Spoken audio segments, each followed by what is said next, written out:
Irmãos e irmãs, boa noite. Tudo bem com vocês? Muito bom. Então, há muitas moradas na casa do Pai. É um tema extremamente interessante que exige algumas análises. Bom, primeiro passo. Quando Jesus diz mais ou menos assim, lá em João: há muitas moradas na casa do meu Pai. Ele começa chamando a atenção para que nós não nos angustiemos tanto. E ele diz assim: não se turbe o vosso coração. Crede em Deus, mas crede também em mim. Há muitas moradas na casa de meu Pai. Se não fosse, eu teria dito. Então eu vou vos preparar um lugar e depois eu quero que vocês estejam lá também. Em uma linguagem mais prática, seria mais ou menos assim se ele estivesse aqui conosco hoje. Não se estressem tanto. Não turbar o coração é não ficar extremamente desequilibrado emocionalmente, desajustado, ou então estressado de forma exacerbada. Não se preocupe. Existem muitas moradas aí, ó. A casa do Pai é imensa. Então, eu vou preparar um lugar e depois vocês estarão lá comigo. Evidentemente, uma mensagem altamente consoladora. Mas se nós começarmos a estudar no Evangelho quais são essas moradas, como que elas se caracterizam, onde elas estão, o que é preciso para chegar até lá? Será que existe um manual, um guia, uma seta indicando, vá por aqui, vá por ali, tipo trânsito, pare, vire à direita, não, vire à esquerda, cuidado, não retorne aqui. Não necessariamente, mas Jesus deixou muitas pistas e o Evangelho nos ensina também a classificar esses mundos e a entendê-los de duas maneiras. A primeira delas é uma classificação cartesiana mesmo, né? Em basicamente 2 grandes grupos, ou 3 grandes grupos, se formos considerar assim. Se nós entendermos esse mundo, esses mundos, como o universo, eles seriam divididos, primeiramente, em 2 grandes grupos. Inferiores e superiores. Tudo bem. Mas de forma didática, então nós teríamos os inferiores, os intermediários e os superiores. Mas se nós tentarmos entender um pouquinho mais detalhadamente, nós teríamos, dentro dos inferiores, os primitivos e os de provas e expiações. Isso os irmãos sabem, não é verdade? Os inferiores. Os intermediários seriam os de regeneração e os superiores, os felizes e os celestes. Bom, então peraí. Se Jesus disse que há muitas moradas na casa do Pai, eu penso que essa organização aí já é possível a gente entender, já nos facilita a compreensão de que existe uma gradação, não é? Então, partindo dessa escada, dessa escadaria, né, dessa classificação, nós podemos entender diversos fatores e talvez daí nós tirarmos pistas de como chegar ao topo da evolução espiritual e o que é que nós precisamos fazer para chegar lá e o que é que nós não devemos fazer. Bom, a boa notícia é que isso é quase um mapa, né? Um mapa do tesouro. Então vejamos. O que nós vamos refletir hoje aqui, basicamente, é estabelecer uma comparação entre o planeta onde estamos, que é a Terra, e outros que estão abaixo, e outros que estão acima, e outros que estão no mesmo nível. De certa forma, a astronomia já nos deu algumas informações, né? E o universo, essas moradas, então, seriam nada mais, nada menos do que o universo. Até aí tudo bem, não é? Se nós demonstrarmos o universo em números, nós temos aí aproximadamente 10 bilhões de galáxias. 10 bilhões. E segundo os pesquisadores, o universo existe aí há mais de 5 bilhões de anos. É número, é muito número. Aí, dentro dessas 10 bilhões de galáxias, só uma delas, a Via Láctea, tem um diâmetro de 80 mil anos-luz. Difícil até de imaginar, né? E tem aproximadamente 250 bilhões de estrelas. Os irmãos conseguem conceber a amplitude disso? Eu acho que nem nosso pensamento vai até o fim, né? 250 bilhões de estrelas só na nossa Via Láctea. E existem diversas galáxias. E o Sol é só uma dessas estrelinhas que está aí. Mas veja bem, diante de toda essa imensidão, será que o único mundo, o único planeta habitado é o nosso? Será que o único planeta que passa por todas essas dificuldades que nós passamos aqui e que, ao mesmo tempo, é uma casa maravilhosa, será que é única? Bom, a resposta científica nós vamos continuar deixando aí para a NASA, né, para ela partir dessa hipótese e tentar descobrir. Não vamos nos ater a esse aspecto aqui agora. Mas dentro desse aspecto da evolução dos mundos, já que são tantos, existe uma regra de funcionamento desse processo evolutivo que está atrelado à lei de progresso. E existem, então, alguns princípios fundamentais, como, por exemplo, se nós levarmos em consideração essa gradação dos mundos, nós temos essa classificação que eu já falei para vocês, em inferiores, intermediários e superiores. Mas aí Kardec diz assim, na verdade Santo Agostinho que explica isso. Ele diz assim, mas essa gradação, ela não é totalmente circunscrita. Falei, poxa, acabei de aprender que é tudo tão simples assim, né? Uma escada após a outra, um degrau após a outra, beleza? Não, esquece, não é bem assim. Ela não é totalmente delimitada, porque existem fatores que interferem no estado do espírito. Aí eu pensei, mas quer dizer então que mesmo na Terra eu posso ter espíritos de diferentes níveis? Não significa dizer que, sendo a Terra um planeta de provas e expiações, tenha só espíritos em processo de provas e expiações. Aí já me alegrou um pouquinho, né? Aí a gente estuda esse processo tentando se identificar, né, onde é que nós estamos. Aí a gente decepciona. Então, depende. A gradação desses espíritos depende da influência da matéria, que nós vamos estudar, do meio onde eles vivem, porque não são só os espíritos que evoluem, o planeta também, os animais também, os vegetais também, e provavelmente os fungos, vírus e bactérias. Tá aí alguns vírus aí e bactérias que a gente está vendo evoluir frequentemente. O aspecto, as sensações e as percepções. Então, dentro dessa gradação subjetiva,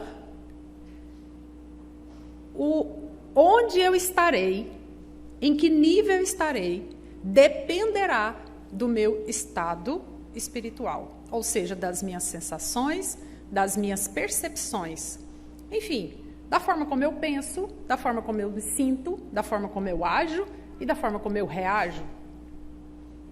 Bom, um pouquinho mais complicado, mas vamos andando. Então, Kardec explica lá nos princípios do progresso 2 pontos extremamente importantes para que haja essa progressão dos mundos e dos espíritos. Primeiro, é lei de progresso. Todos os seres animados e inanimados passarão por essa escalada evolutiva. Isso é incontestável. Todos os seres animados e inanimados. Muito bem. Não está muito diferente de Darwin, né? Não ficou tão longe. Outra, existe um tripé de evolução. Esse tripé é constituído por 3 elementos extremamente importantes que são o turbo: estudo, trabalho, desenvolvimento de virtudes. Estudo, trabalho, desenvolvimento de virtudes. Ah, que bom. Então, quem trabalha de dia, estuda à noite e quer ser virtuoso, já está no caminho, né? E quem diz assim, não, eu já trabalhei demais, já estudei tudo que tinha que estudar, já sou uma pessoa virtuosa. Estacionou. Então, cuidado, né?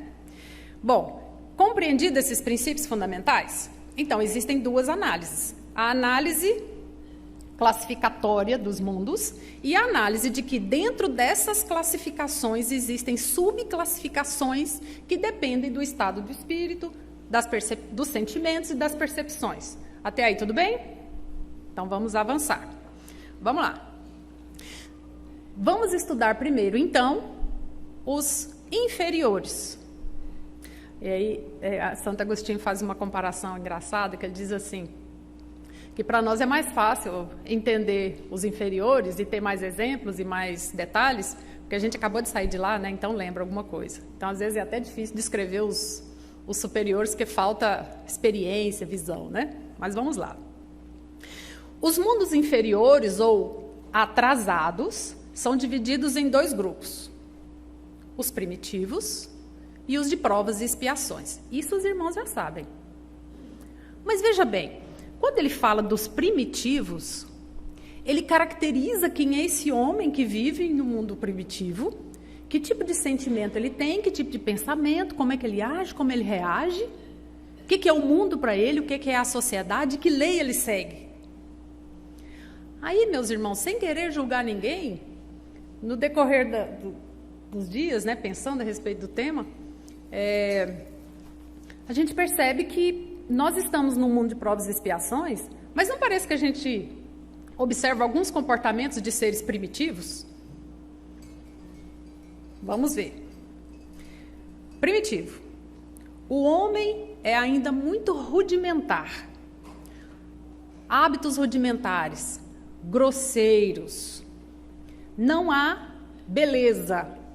Beleza, o termo beleza ele é muito relativo, né? Não vamos contar aqui beleza como determinados padrões que a mídia considera como sendo espetaculares, né? Então, esse homem na matéria, ele ainda é muito ligado a essa matéria. Os seus instintos não têm nenhuma delicadeza, nenhuma benevolência. A sua vida é em função, quase como da vida animal. É se alimentar, é ter uma moradia ali, uma caverna, é se reproduzir, e todo o seu dia transcorre em busca desses elementos, de alimento, vestuário. Alguém se identifica aqui? Não, né? A gente não levanta cedo o dia todo para poder manter a casa, o carro, e alimento e a roupa, não, né? A gente não faz isso. Tá bom. Aí existem alguns detalhes primitivos aí. Mas o mais interessante é que é moda hoje, quando uma pessoa fala um absurdo, a gente fala que a pessoa é sem noção, né? Pois é, o primitivo é sem noção. Sem noção do que é justo e do que é injusto. Se ele precisar matar para ter o alimento, ele matará para ter o alimento. Mas o mais interessante nessa análise dos mundos primitivos é que a intuição que esses indivíduos têm de Deus, na verdade, eles não concebem Deus como os mais evoluídos concebem. Eles têm uma noção de que existe um ser supremo. Ele não sabe exatamente o que é, mas ele tem esse contato intuitivo com um ser que ele sente que o protege, que ele sente que interfere na natureza, né, nas estações, na plantação, mas ele percebe. E mesmo mistificando, ele consegue ter alguma noção de que ele está no caminho. Nossa, mas então Deus cria o sujeito bruto demais, muito rude, quase que mal. Não, peraí. Na verdade, esses povos primitivos, sem invenções, sem indústrias, sem civilização, durante muito tempo foram confundidos com os seres primários, que viviam, por exemplo, em total contato com a natureza e não tinham nenhuma ambição financeira. Então, nós temos que ter cuidado, porque senão nós vamos considerar todo indivíduo que não corre atrás de dinheiro como um ser primitivo. Então, temos que ter cuidado. O que vai dizer se ele é primitivo ou não é a sua incapacidade de julgar o que é justo, é a sua não benevolência, o seu não discernimento ainda do que seja o bem e do que seja o mal.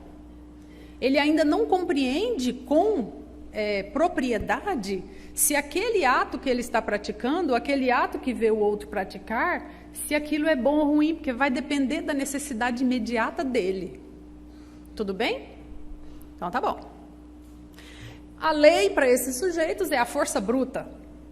Então, os pais que não conseguem dialogar com os filhos e já partem para a força bruta, se classifiquem, por favor, nesse aspecto dos primitivos. Fala uma vez, a segunda já é uma agressão, né? Interessante que o primitivismo, ele fica lá dentro, né?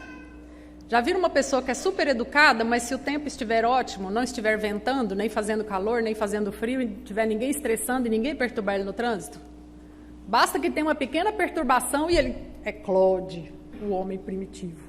Estou falando homem, mas tem mulher assim também, né?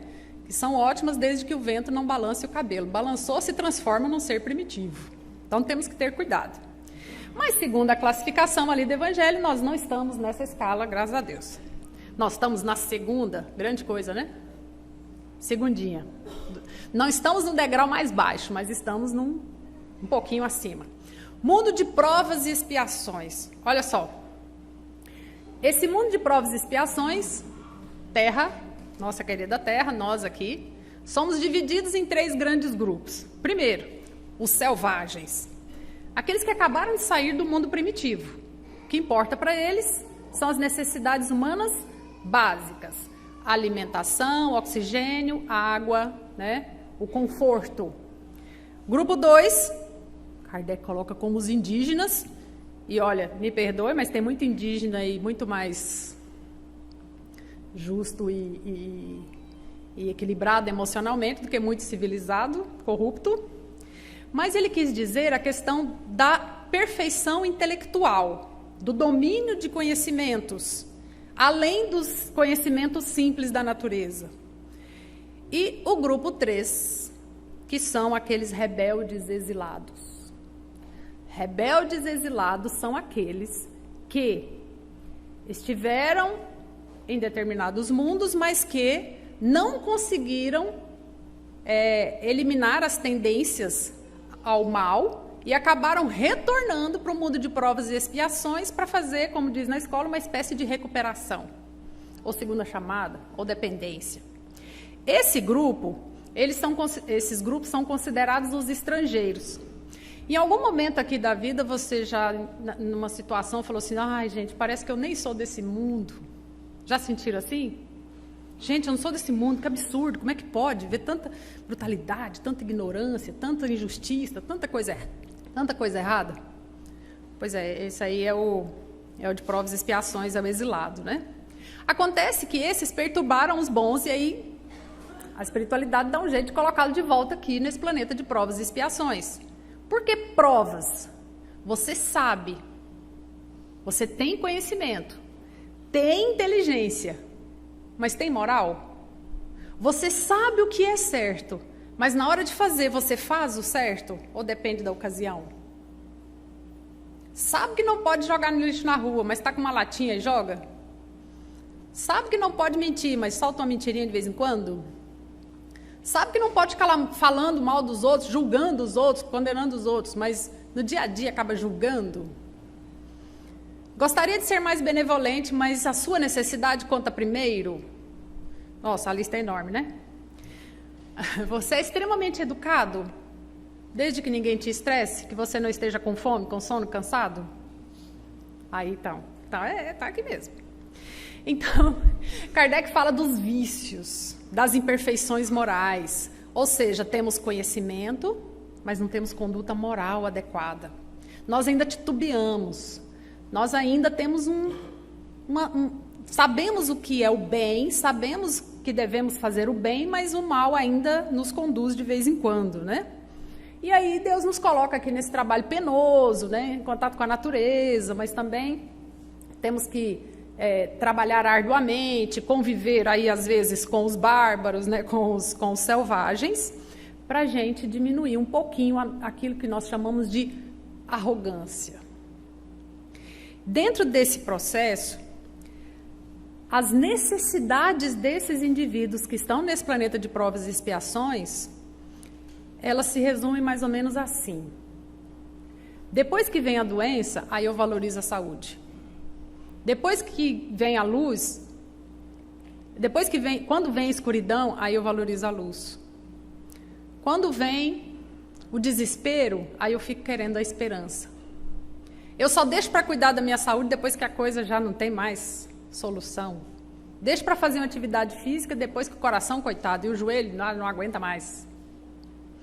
Deixo para mudar a minha alimentação, reduzir um pouco o sal, o açúcar, a gordura, depois que eu já tenho um diagnóstico médico, aí eu tenho que fazer isso obrigatoriamente e ainda tomar um remedinho. Então, assim, é como se nós ainda estivéssemos dependentes de um... Quem vem fazendo aqui, sabe o que é ferrão, guiada, né? Como é que chama aquilo? É um ferrão, assim, que fica empurrando a gente para fazer as coisas boas. E aí, olha, dentro dessa dicotomia, nós vamos subindo, vamos crescendo e desenvolvendo, dentro desses contrastes, né? Então, esses são os mundos inferiores, que são os primitivos e os de provas e expiações. Para onde estamos indo, então, já que Jesus disse que há muitas moradas, que ele vai preparar e que nós vamos para lá? Para onde? Nós vamos para os mundos de regeneração, que são considerados os mundos intermediários. A notícia melhora um pouquinho, vamos lá. Primeiro, esses mundos de regeneração ou mundos regeneradores, bom, como é que a gente poderia associar isso? Os 4 pilares da saúde são promoção, proteção, recuperação e reabilitação. Quando o paciente recupera, recebe alta, mas ficou uma sequela, ele vai para readaptação, não é isso? Pois é, esse mundo de regeneração é mais ou menos assim. Quase morreu, mas não morreu, mas vai ter que fazer algumas fisioterapias aí. Então, vamos lá. Aí a pessoa vai ter que mudar a forma de pensar. Se antes tinha um sistema nervoso muito agitado, agora vai ter que ficar mais calmo. Se antes ele corria a hora que queria, agora não vai precisar de ajuda de alguém. Né? Ia ao banheiro a hora que queria e aprontava, agora ele não vai mais ao banheiro a hora que ele quer, ele precisa de alguém para ajudar. Então, é um momento em que o indivíduo começa a se arrepender. Esse mundo de regeneração, ele é um mundo de transição. Por isso que eu fiz aquela classificação anterior de só 2, ou é inferior e superior. O que tiver no meio aí é de transição. É o que Kardec chama de erraticidade, né? Que é esse processo que o espírito fica errando aí até chegar no ponto certo. Nesse mundo de regeneração, o bem e o mal ainda se misturam. Mas, como o indivíduo se arrependeu do que fez de errado, ele começa a repensar os seus pensamentos, as suas ações. Ele aprende a pedir perdão, ele aprende a se perdoar, ele aprende a se cuidar. Existe ainda uma influência da matéria, mas ele ainda não é escravo das paixões, dos desejos. Ele consegue resistir a algumas situações, né? E aí ele acaba alcançando uma coisa muito difícil de a gente alcançar aqui, que é paz de espírito. E ele começa a transbordar amor, caridade, o egoísmo já não é tão exacerbado. Mas esse estado de espírito, ele só acontece a partir do momento que nós nos transformamos interiormente. Não adianta você ter um pensamento ainda primitivo e querer ir para o mundo de regeneração. Vai perturbar os que estão em paz lá, arrependidos. As sensações que esses espíritos têm já não são mais sensações tão doentias e angustiosas. Mas ele aprende que o sofrimento e que a dor não eram situações tão tenebrosas. Ele aprende que essas situações difíceis são lições que ele precisa aprender. E, de novo, o tripé, estudar, trabalhar e desenvolver virtudes, começa a se desenvolver de maneira mais rápida. Porque ele acordou e percebeu que o tempo passa e que ele precisa desenvolver as virtudes, que ele não pode parar de estudar, que o trabalho não é um tormento, o trabalho é uma forma de desenvolver a inteligência. E aí, nesse mundo de regeneração, o que era tempestade agora passa a ser calma. O que a doença vinha, às vezes, para subjugar o indivíduo, ele passa a usufruir da saúde sem tomar atitudes que possam levá-lo ao adoecimento. Então, esse mundo de transição, mundo de regeneração, ainda é um mundo muito parecido com o da Terra, que tem influência da matéria. Quem é que muda? É o indivíduo.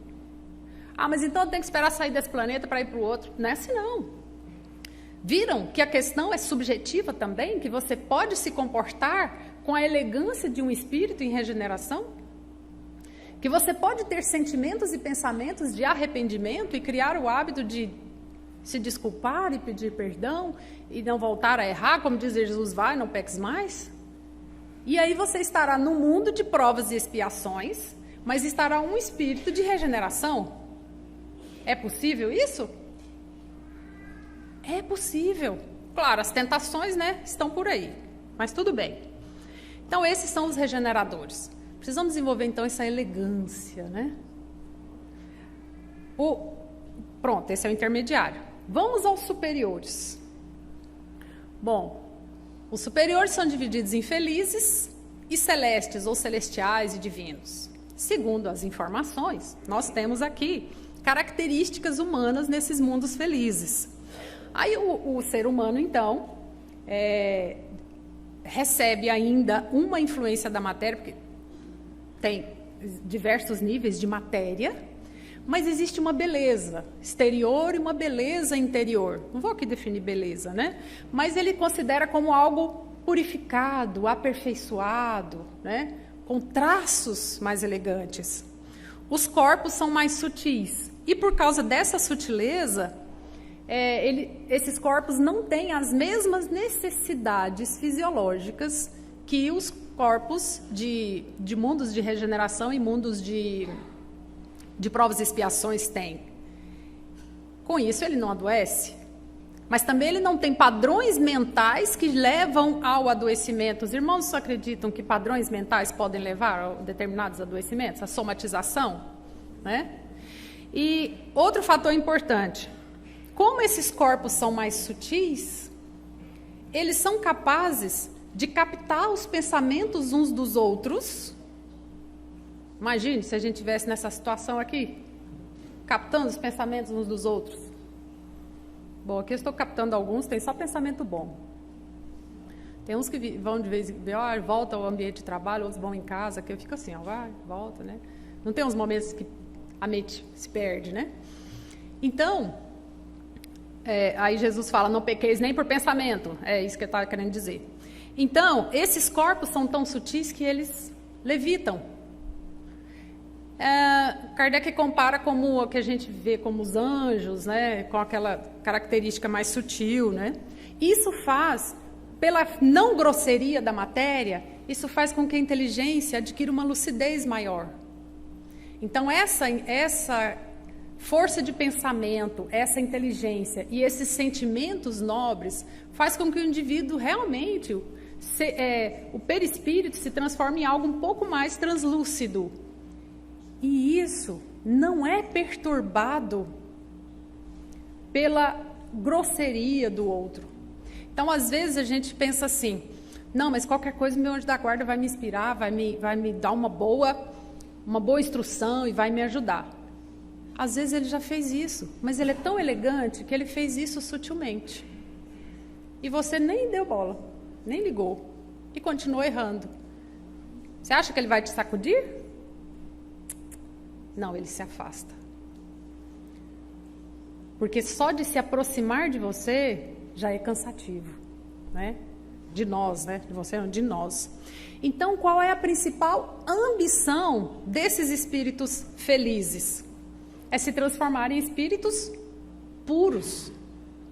Dentro desse processo, nós precisamos, então, reforçar mais uma vez o tripé. Lembram? Estudar, trabalhar e desenvolver virtudes. Mas para desenvolver virtudes, a gente tem que ter equilíbrio emocional. A primeira frase que Jesus fala aí dentro dessa passagem é: não se turbe o vosso coração. Turbe o vosso coração. Ele queria dizer que que nós precisamos acalmar o nosso coração, acalmar os nossos sentimentos. Calma. Você pode passar por todas essas escadas evolutivas e não adquirir nenhum débito. Está explicado lá no Evangelho. Sabia que você pode? Porque Santo Agostinho diz o seguinte, que toda essa escalada evolutiva pode levar horas, séculos, milênios. Já pensaram passar por todo esse processo em horas? Bom, a nossa inteligência ainda é limitada para entender isso, né? Então, peçamos a Deus para entender. O bom é que nesses mundos felizes, que são os mundos superiores, o mal não existe. Aí falamos assim, ai, mas como seria bom, né? Já pensou eu vivendo lá sem nenhum mal por perto?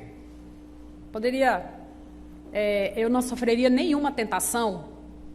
Mas eu vou dizer uma coisa.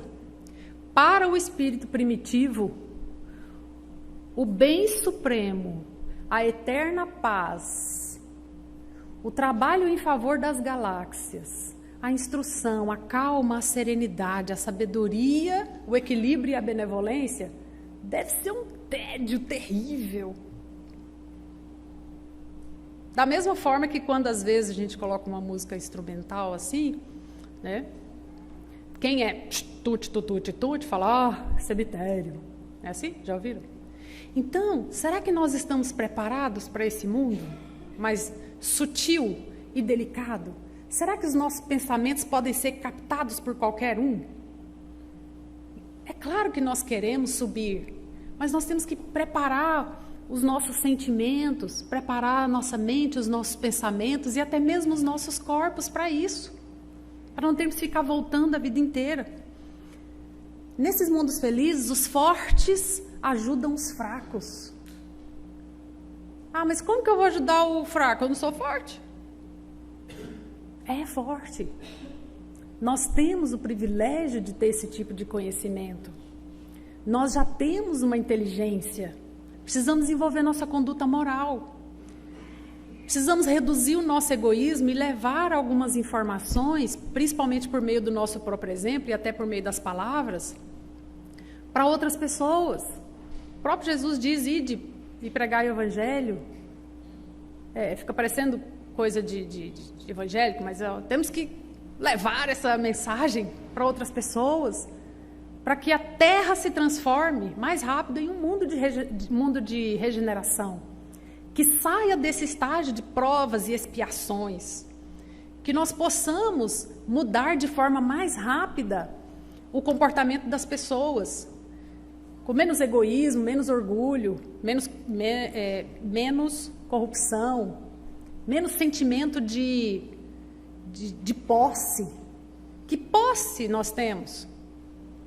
E aí então chegaremos talvez ao mundo celestial ou mundo divino, onde contém as características de o mal não existe. É onde habitam os espíritos purificados.